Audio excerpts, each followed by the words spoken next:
Hi berries, welcome back to my channel. Welcome to my channel if you have landed here for the very first time. Hope you subscribed to my channel, clicked on notification bell so you don't miss out any further updates.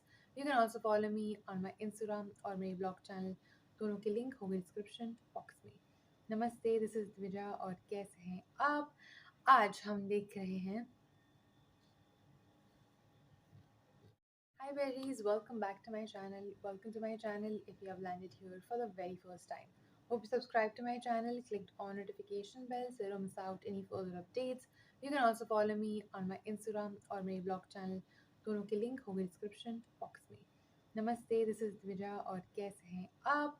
आज हम देख रहे हैं Theory of Evolution, Fact versus Fiction, How Life Originated on Earth.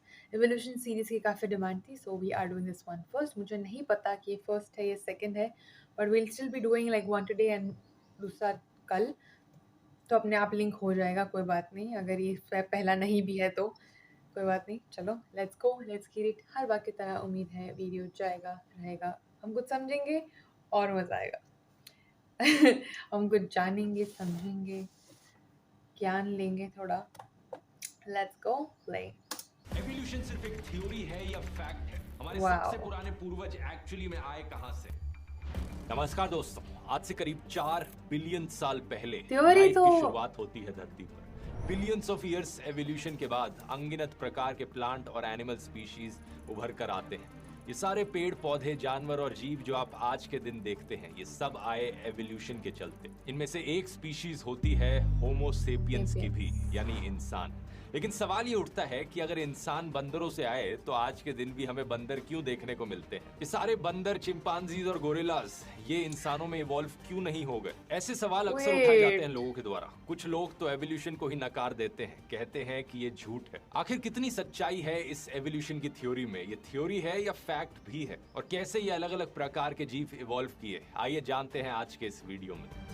Interesting. Wait, ये तो मैंने कभी क्यों क्वेश्चन नहीं किया अपने आप को? As someone has studied this.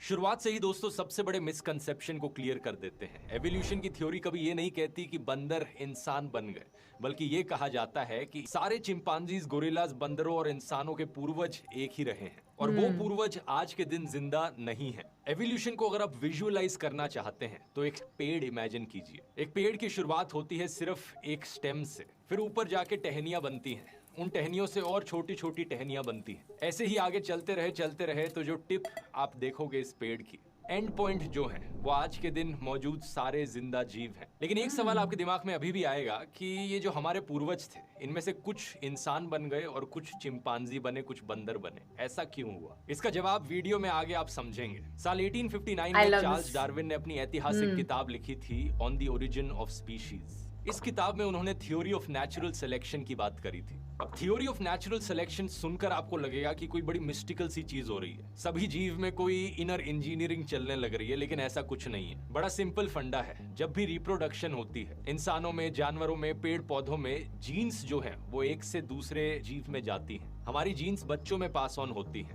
और जब ये होता है तो जीन्स में म्यूटेशन देखने को मिलती है. थोड़े बहुत बदलाव आ जाते हैं जीन्स में, कुछ वेरिएशंस देखने को मिलती हैं और ये वेरिएशंस अक्सर आगे आने वाली पीढ़ियों में भी इनहेरिट करी जाती हैं. जैसे कि फॉर एग्जांपल अगर आपकी ब्राउन आंखें हैं और आपके बच्चों में ग्रीन आंखें देखने को मिलती हैं, तो इसका मतलब है कि अचानक से एक म्यूटेशन आ गई है उनकी जीन्स में, आंखों को कलर देने वाली जीन्स में. हो सकता है आगे आने वाले बच्चों में भी वो ग्रीन आंखें देखने को मिले. अक्सर ये जो वेरिएशंस होती हैं, इनमें से कुछ फायदेमंद रहती हैं, कुछ नुकसानदायक रहती हैं अपनी इन्वायरमेंट के चलते.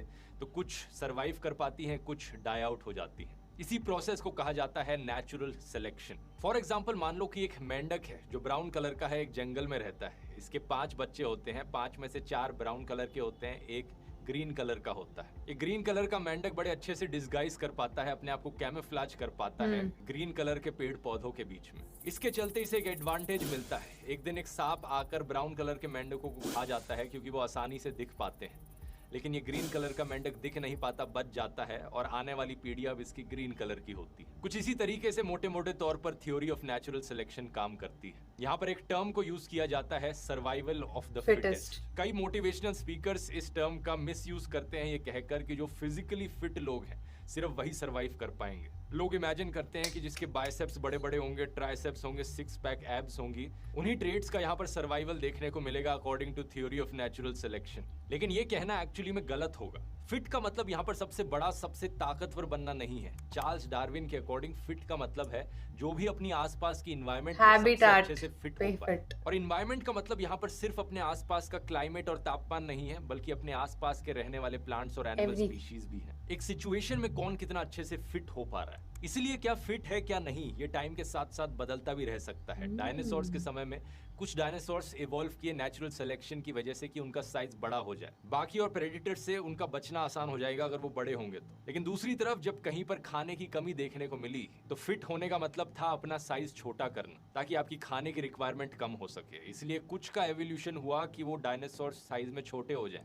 ऐसे ही कुछ जानवर इवॉल्व किए कि उनकी बॉडी पर ज्यादा बाल हो, ताकि उन्हें ज्यादा इंसुलेशन मिल सके ठंड में। जैसे कि पोलर बेयर्स, इतने बाल होंगे तो ठंड में गर्म रहना आसान होगा। लेकिन दूसरी तरफ इंसानों जैसे कुछ जानवर इवॉल्व किए कि उनकी बॉडी पर कम बाल हो, ताकि गर्मी में टेम्परेचर रेगुलेट करना आसान हो सके, पसीने आसानी से आ सके और बॉडी से हीट आसानी से बाहर निकले। आपने बेसिक समझ लिए, अब समझते हैं कि एवोल्यूशन एग्जैक्टली हुआ कैसे। एवोल्यूशन के ट्री में अगर आप टाइम में पीछे जाते रहे तो हर किसी में कॉमन एंसेस्टर्स देखने को मिलेंगे। इंसानों और बंदरों का एक कॉमन एंसेस्टर, इंसानों और गाय भैंसों का एक कॉमन एंसेस्टर, सारे जानवरों और सारे पेड़ पौधों का एक कॉमन एंसेस्टर। पीछे हम टाइम में जाते गए तो इस सब की शुरुआत होती है अप्रोक्सीमेटली 4 बिलियन साल पहले। धरती पर नजारा उस वक्त कुछ और ही था। कोई कॉन्टिनेंट्स नहीं थे अर्थ पर। धरती के चारों ओर सिर्फ पानी ही पानी था और इसी पानी में लाइफ की शुरुआत होती है। सबसे पहला ऑर्गेनिज्म कौन सा था? साइंटिस्ट ने एक बड़ा सिंपल नाम दिया है इस फर्स्ट ऑर्गेनिज्म को। इन्होंने इसे बुलाया है फर्स्ट यूनिवर्सल कॉमन एंसेस्टर,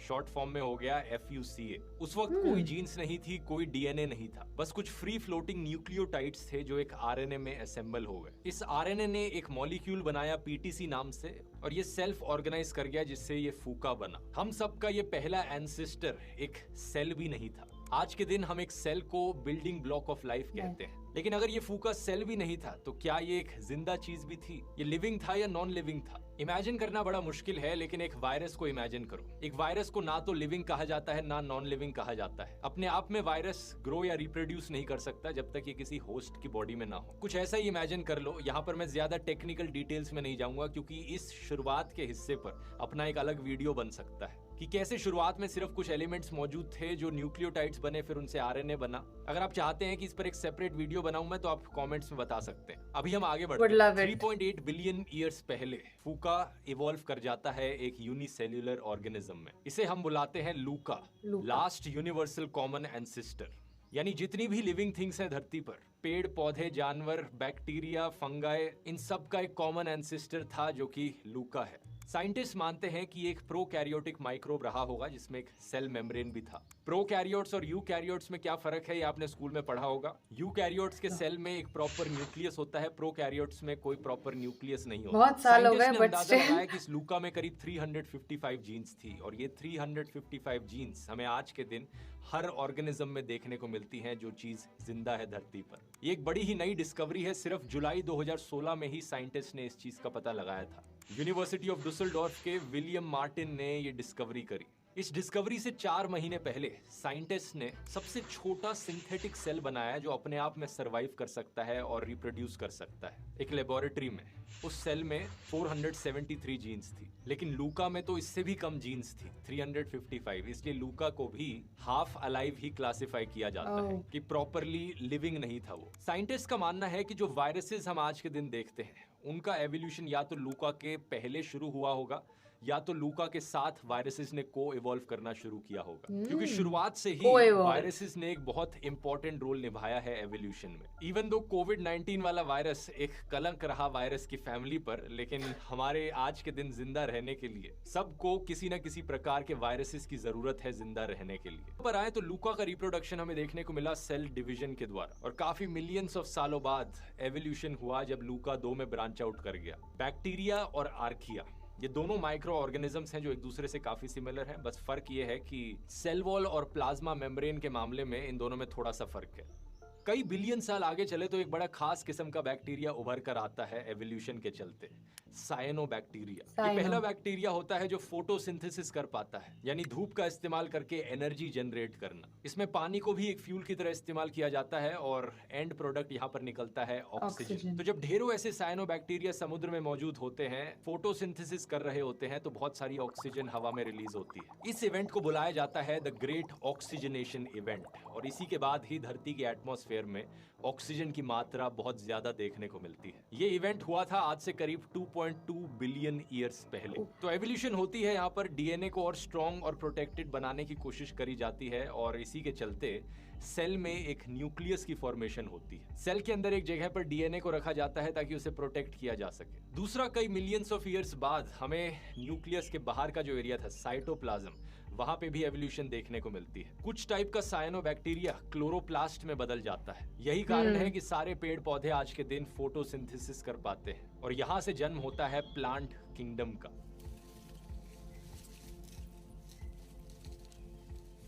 दूसरी तरफ क्योंकि ऑक्सीजन मौजूद थी एटमॉस्फेयर में, तो एक प्राचीन बैक्टीरिया सोचता है क्यों ना इस ऑक्सीजन को कुछ काम पर लाया जाए, क्यों ना मैं इस ऑक्सीजन का इस्तेमाल करूं एनर्जी जनरेट करने में।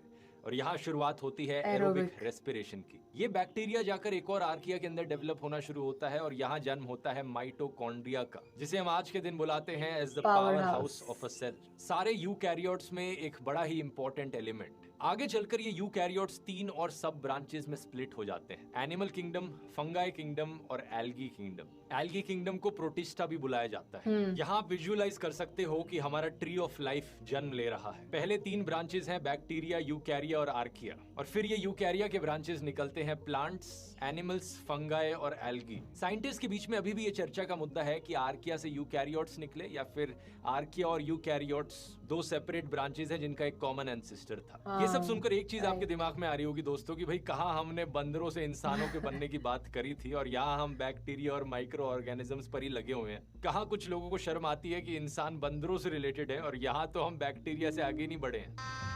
गजब बेइज्जती है। लेकिन यही सच है दोस्तों, आज के दिन भी हमारी बॉडी के अंदर 39 ट्रिलियन माइक्रोब्स एक बॉडी के अंदर। हमारी बॉडी के अंदर जो सेल्स हैं उनमें से सिर्फ 43% सेल्स ही इंसानों के सेल्स हैं। बाकी बैक्टीरिया, वायरस, फंगस और आर्किया के सेल्स मौजूद हैं हमारे अंदर। कहानी पर वापस आए तो करीब 900 मिलियन साल पहले मल्टी सेल्यूलर लाइफ का जन्म होता है। क्यों होता है, इसके पीछे भी कारण एवोल्यूशन है। सर्वाइवल के लिए देखा जाता है कि सर्वाइव करना ज्यादा आसान है अगर सेल्स एक ग्रुप में रहें। अकेले अकेले यूनिसेल्यूलर होने की जगह साथ में मल्टी सेल्यूलर बने तो उनका सर्वाइवल का चांस बढ़ जाएगा, इसलिए मल्टी सेल्यूलर ऑर्गेनिजम्स हमें देखने को मिलते हैं। करीब 555 मिलियन ईयर्स पहले हमें एक कॉमन एंसेस्टर देखने को मिलता है सारे जानवरों का। इसका नाम है इकारिया वारियूटिया और इसका साइज एक चावल के दाने से भी छोटा। ये एक बायलैटरल वॉर्म था जिसका एक आगे का साइड एक पीछे का साइड भी था। बायलैटरल का मतलब सिमेट्री होती है, वर्टिकली या हॉरिजॉन्टली सिमेट्रिक होगा जानवर, यानी सभी जानवरों में एक राइट साइड होती है, एक लेफ्ट साइड होती है और वो दोनों साइड एक दूसरे से सिमिलर होती है। बहुत कम एक्सेप्शंस है इसमें, जैसे कि एक स्टारफिश जिसमें बायलैटरल सिमेट्री की जगह रेडियल सिमेट्री होती है। सारे जो जानवर होते हैं वो बायलैटरल होते हैं, इंसान हो, सुअर हो, स्पाइडर हो, बटरफ्लाई हो। तो साइंटिस्ट को साउथ ऑस्ट्रेलिया में ये फॉसिल्स मिले और इन्होंने फॉसिल्स की जब डेटिंग करी तो पाया कि ये एक कोई क्रीचर था जो 555 मिलियन ईयर्स पुराना था और ये बायलैटरल भी था। तो अभी तक का ये सबसे पुराना ऑर्गेनिज्म बन गया है जो डिस्कवर किया गया, इसलिए इसे माना जाता है सारे एनिमल्स का एंसेस्टर। फिर डेवलपमेंट शुरू होती है दोस्तों एक वर्टिब्रेट की, यानी एक स्पाइन की। सारी मछलियां, रेप्टाइल्स, बर्ड्स और मैमल्स को वर्टिब्रेट्स कहा जाता है क्योंकि उनमें रीढ़ की हड्डी होती है, स्पाइन होती है। पहली स्पाइन की डेवलपमेंट होती है 480 मिलियन ईयर्स पहले। एक तरह की मछली थी आरेंडेस्पिस नाम से।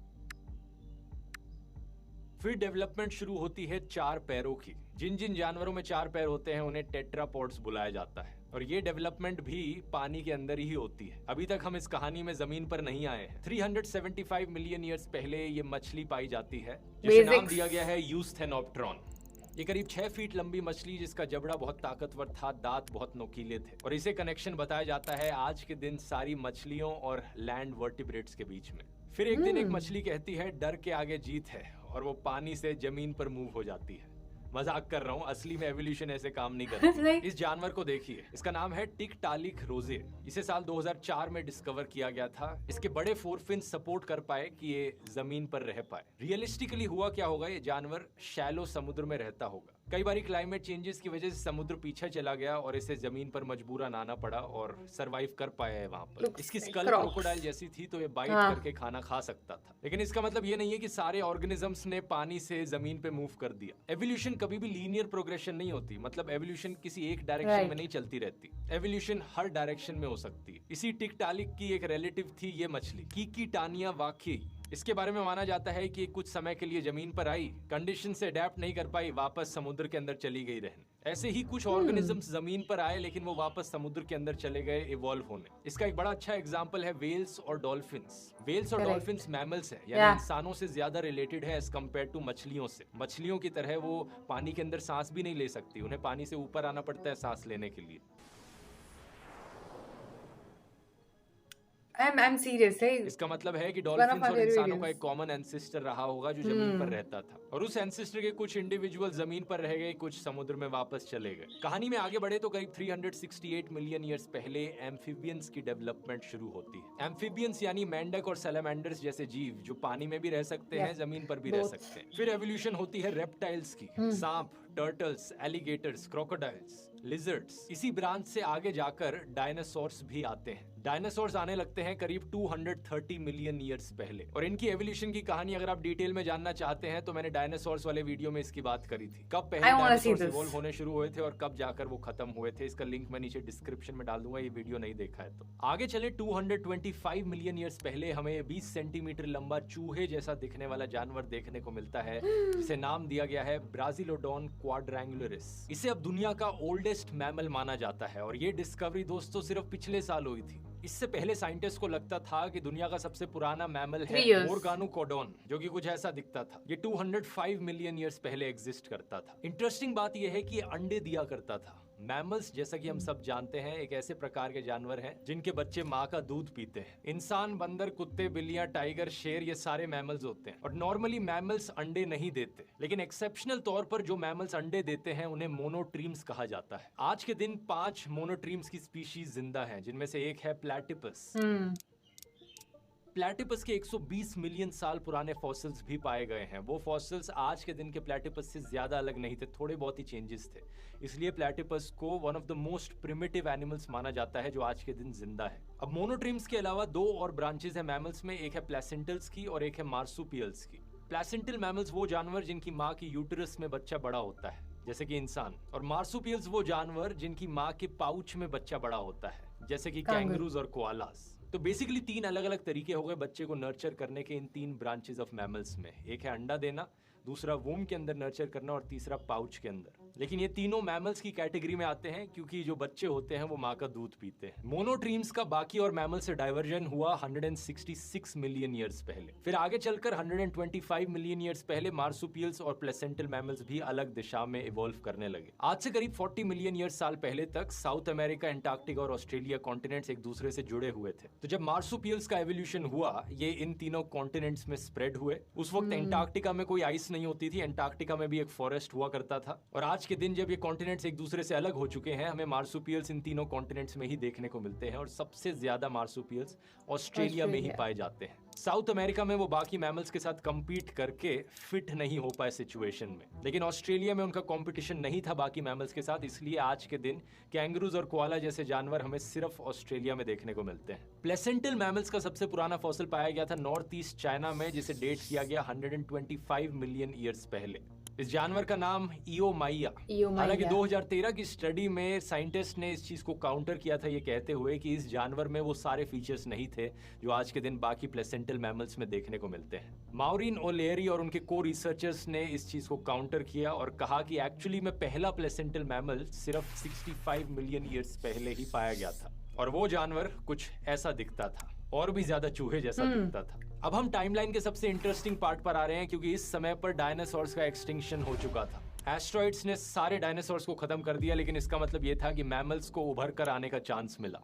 धरती के इकोसिस्टम में बहुत सारी खाली जगह बच गई जहां पर मैमल्स फिट बैठ सकते थे। साइंस जर्नल में पब्लिश की गई स्टडी ने बताया है कि प्लेसेंटल मैमल्स के अच्छे दिन तभी शुरू हुए जब डायनासोर्स का एक्सटिंक्शन हुआ। अगर ये ना होता तो हमें प्लेसेंटल मैमल्स में डाइवर्सिटी कभी नहीं देखने को मिलती, इंसान कभी शायद एग्जिस्ट कर ही नहीं पाते।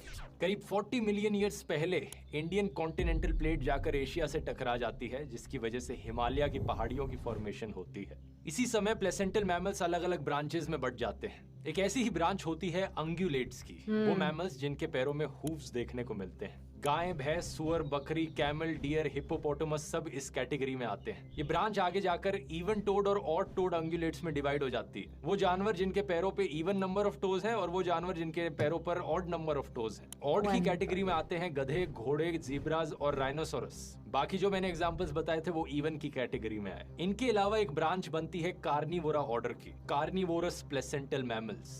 कुत्ते, बिल्लियां, लायंस, टाइगर्स, हाइनास ये सारी इस कैटेगरी में आते हैं। इंटरेस्टिंगली जो वेल्स और डॉल्फिन्स हैं उन्हें केटेशियंस के ग्रुप में डाला जाता है और उनकी क्लोजेस्ट एंसेस्ट्री एक्चुअली में ऑन्गुलेट्स के साथ है। सही सुना आपने, इसका मतलब ये है कि वेल्स और डॉल्फिन्स गाय भैंसों से सबसे ज्यादा रिलेटेड है। फिर एक कैटेगरी है एफ्रोथेरिया की, इसमें हाथी आते हैं और ये छोटा सा दिखने वाला हायरैक्स नाम का जानवर आता है। एवोल्यूशन में कुछ चीजें बड़ी सरप्राइजिंग होती है। एक हाथी जितना बड़ा जानवर और ये छोटा सा जानवर, ये दोनों सेम कैटेगरी में कैसे फिट बैठ रहे हैं? इन दोनों का सेम एंसेस्टर कैसे हो सकता है? ये उसी रीजन की वजह से हो सकता है दोस्तों कि एवोल्यूशन एक लीनियर तरीके से नहीं चलती। एवोल्यूशन हर डायरेक्शन में चलती है जहां वो फिट बैठे। एवोल्यूशन होने के पीछे एक्चुअली में कारण क्या है? 4 मेन कारण बताए जाते हैं और इन 4 कारणों को हम कहते हैं 4 फोर्सेस ऑफ एवोल्यूशन। इन 4 में से 2 तो मैं आपको ऑलरेडी बता चुका हूं। एक है जेनेटिक म्यूटेशन, डीएनए रेप्लिकेट करते वक्त जो गलतियां हो जाती हैं, इनसे रिप्रोडक्शन के दौरान बाय चांस जीन्स में म्यूटेशन आ जाती है। ये एक्सटर्नल फैक्टर्स की वजह से भी हो सकता है, जैसे कि अल्ट्रावायलेट लाइट की वजह से आपकी स्किन के सेल्स में म्यूटेशन आ जाए और आपको स्किन कैंसर हो जाए। दूसरा है नेचुरल सिलेक्शन। नेचुरली जिन जीन्स के ट्रेट्स किसी इकोसिस्टम में, एनवायरनमेंट में सबसे अच्छे फिट बैठते हैं, वहां से एवोल्यूशन कंटिन्यू होती है। लेकिन ये तीसरे और चौथे कारण क्या हैं, अब इनकी बात करते हैं। तीसरा कारण है जेनेटिक ड्रिफ्ट्स।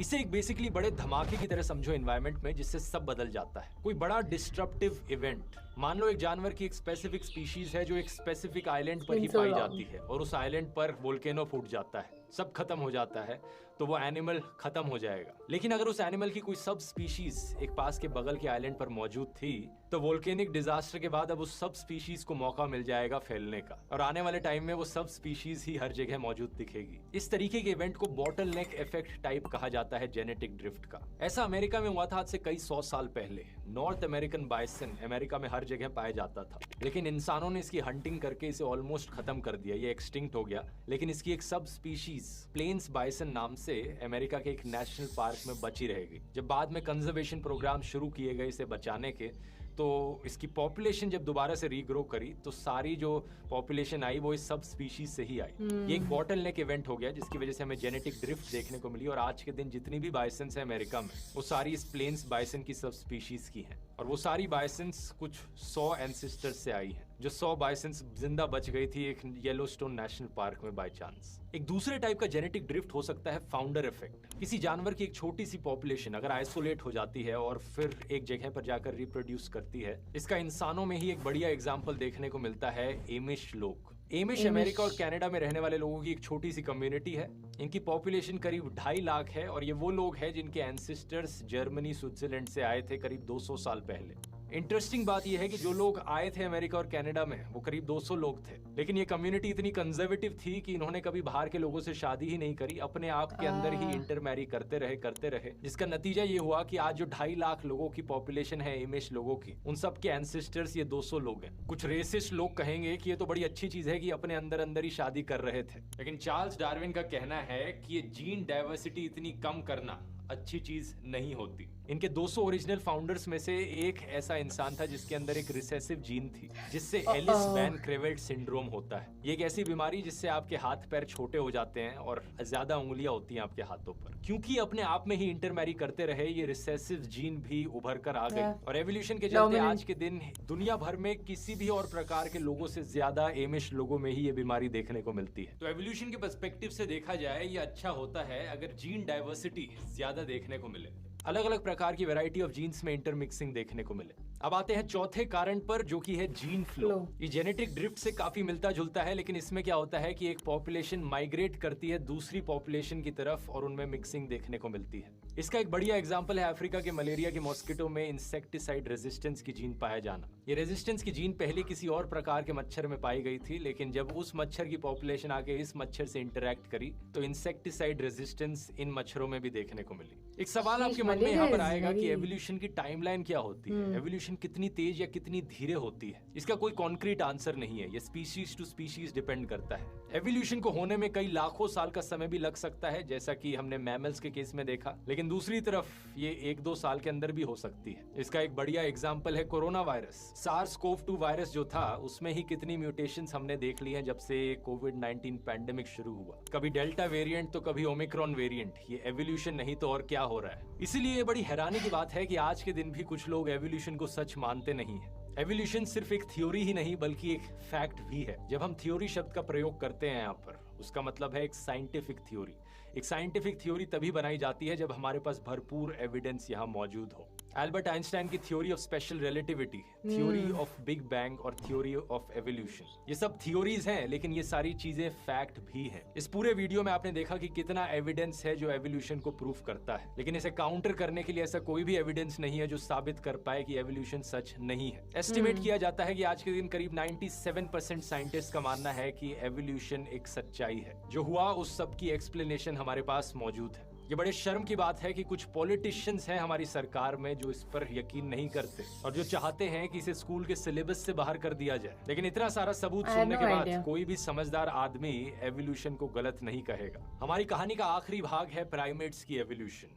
2021 में एक रिसर्च करी गई जिसने पाया कि सारे प्राइमेट्स का जो एंसेस्टर था वो 65.9 मिलियन ईयर्स पहले जिंदा रहा होगा डायनासोर्स के साथ। प्राइमेट्स की एवोल्यूशन मैमल्स में एक बड़ी ब्रांच थी और इसके बाद ही हमें जाकर देखने को मिलता है कि गोरिल्लास, चिंपांजीज, बंदर और इंसानों की एवोल्यूशन हुई। आगे की कहानी क्या है, एक्चुअली में इंसानों का एवोल्यूशन कब हुआ और कैसे हुआ, इसकी बात किसी फ्यूचर के वीडियो में करते हैं क्योंकि इस पर एक पूरा right separate video. वीडियो बन सकता है। आखिर में मैं आपको एक चीज याद दिलाना चाहूंगा। एक डायलॉग याद आता है शौनक सेन की डॉक्यूमेंट्री ऑल दैट ब्रीथ से। उसमें कहा गया था, जिंदगी एक रिश्तेदारी है, हम सब हवा की बिरादरी हैं, जो भी चीज सांस लेती है उनमें फर्क नहीं करना चाहिए। सुनने में एक कोट काफी स्पिरिचुअल लगेगा, लेकिन अगर एवोल्यूशनरी हिस्ट्री के पर्सपेक्टिव से सोचो तो ये एक साइंटिफिक स्टेटमेंट भी है। जो सारी स्पीशीज आज के दिन एग्जिस्ट करती हैं, पेड़ पौधों की, जानवरों की, ये सारी एक इक्विलिब्रियम में एग्जिस्ट करती हैं। एक ऐसा इक्विलिब्रियम जहां पर हर कोई फिट बैठा है। हर एक स्पीशीज ने अपनी जगह बना रखी है इकोसिस्टम में, चाहे वो खून पीने वाले मच्छर जैसे जानवर ही क्यों ना हो, शार्क्स क्यों ना हो, या फिर हाइनास जैसे स्कैवेंजर्स ही क्यों ना हो, सब के सब इस इकोसिस्टम में जरूरी है। अभी के लिए अगर आप एवोल्यूशन के बारे में और जानना चाहते हैं तो ये डायनासोर्स वाला वीडियो देख सकते हैं यहाँ क्लिक करके, जिसके बारे में मैंने डायनासोर्स की शुरू से लेकर अंत तक कहानी सुनाई है। मिलते हैं अगले वीडियो में, बहुत बहुत धन्यवाद। Okay, I'm unable to save it to watch it abhi, but I'm doing it right when I click out of this video. मुझे डायनासोर्स वाला definitely देखना है। I don't know आप लोगों को देखना है कि नहीं मेरे साथ। Also this is very bio oriented and जिन्होंने ये नहीं पढ़ा है उनके लिए काफ़ी information हो जाएगी to like pack in your brain, because मुझे itself it has been around 8 years plus to have heard those words, rehear those words, अगर बराबर बोलूँ तो। ऑब्वियसली ऐसा नहीं है कि सब बाष्पीभवन हो जाएगा, कुछ याद नहीं है। And lot of things are basically of zoology. I was in zoology and then human genetics later on. तो जो काफ़ी सारी चीज़ें थी इसमें which might have been, my friends were in zoology like masters and everything, so उनको ज़्यादा पता होगा क्योंकि हमारे यहाँ एक छोटा सा टॉपिक आता था for evolution, very small topic, and we did not have all of this things. A lot of things we had, but a lot of things we did not. The same thing with the genes thing. Yes, obviously I don't know a lot of it. Again, बहुत time हो गया है तो recollect करना पड़ता है. But a lot of things were also new for me. So मुझे बहुत अच्छा लगा, and bio is something I love, enjoy thoroughly, which is why I studied, which is why I wrote thesis on it. But यहाँ पे आपके साथ इस तरह से देखना is always been a dream, and I'm so happy that I'm doing it. This was an incredible video first of all, और हमेशा से मैं बोलती हूँ कि यार he brings out research papers which is amazing. Someone who's a scientific student does know कि एक Google पे option आता है तुम जहाँ पे research papers से information निकाल सकते हो। Google पे a lot of information is something that you can exchange. कोई कुछ भी डाल रहा है, कहाँ पे क्या, how much do you think is actual studied thing, ये research papers पे जहाँ पे actual papers लिखे गए हैं, these are the things that he actually like उनकी जो team है जहाँ से भी वो refer करते हैं. That's the best part. After you have gone through your masters and you have written thesis, you know कि उसका एक मायना होता है. You don't really believe in anything and everything. You have to go to that part of that Google. You have to go to those research papers, refer multiple research papers to actually come down to write a lot of things that your topic calls for. So again, like normally अगर आप देख रहे हो तो थोड़ा difficult हो सकता है ये वीडियो आपके लिए. बहुत बहुत सारी information है इसके अंदर जो as a student who has done something like this, for me also it was like, oh, I had no idea. So all the very best. I hope you enjoyed it. I thoroughly enjoyed it and I'm so glad कि हमने बराबर वाला video चुना. अभी second वाला ही choose करना है. So great. I enjoyed. Hope you did too. I'll see you guys next time. Bye, babies.